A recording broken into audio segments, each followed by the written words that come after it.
quelques pas en direction d'autres pays, Oui, notamment en Afrique. tout à fait.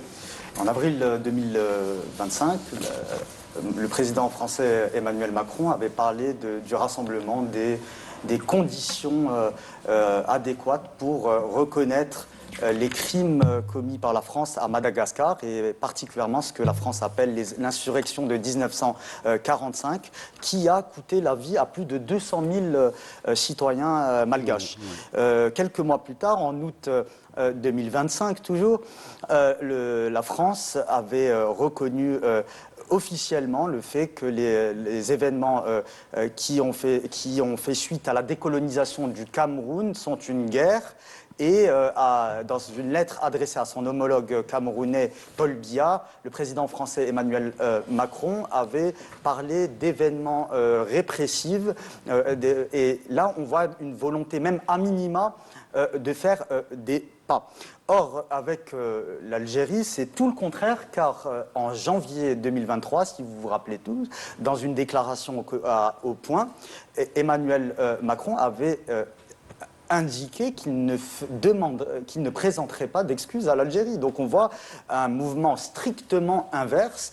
Et si on inscrit cela dans un contexte un peu plus international, on voit bien que même les pays européens, même les anciens colonisateurs européens, se sont inscrits à l'inverse de la position française. Souvenons-nous, nous tous, que l'Italie, en 2008, avait reconnu ses crimes en Libye, avait présenté officiellement et solennellement des excuses à l'adresse de la Libye et avait présenté des indemnités de 5 milliards de dollars sur une période de 20 ans.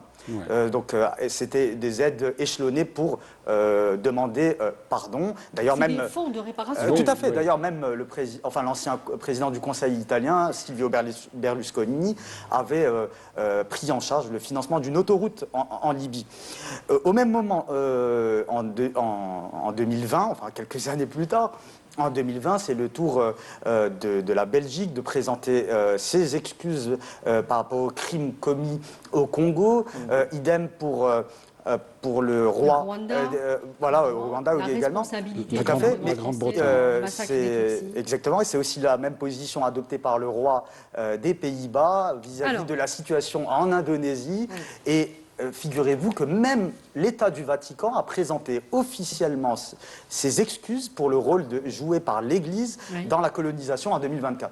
Alors, il n'y a pas que la colonisation, vous avez parlé l'esclavage aussi. L'esclavage, exactement. J'allais en venir à l'exemple des Pays-Bas. Je vais juste ouvrir une petite parenthèse.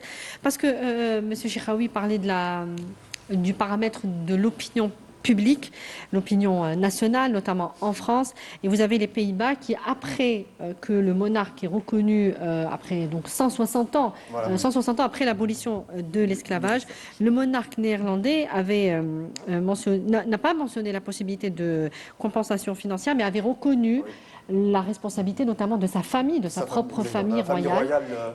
Néerlandaise. Qui avait donc profité des dividendes de l'esclavage.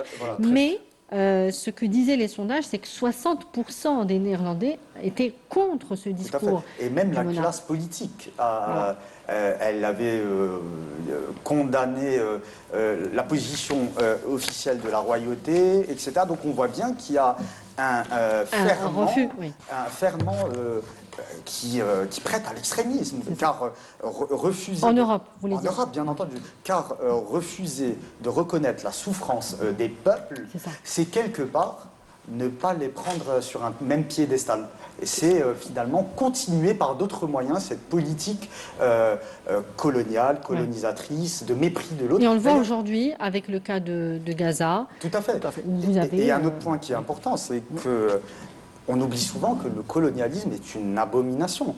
D'ailleurs, il y a l'historien et écrivain malien, Massa Maka Diabété, qui avait fait une phrase qui était extrêmement marquante. Il avait parlé, pour qualifier le colonialisme, il avait dit que c'est une personne qu'on maintenait en vie pour pouvoir boire goutte après goutte son sang. Donc ça permet d'illustrer la barbarie, la sauvagerie de l'entreprise coloniale. De l'entreprise coloniale.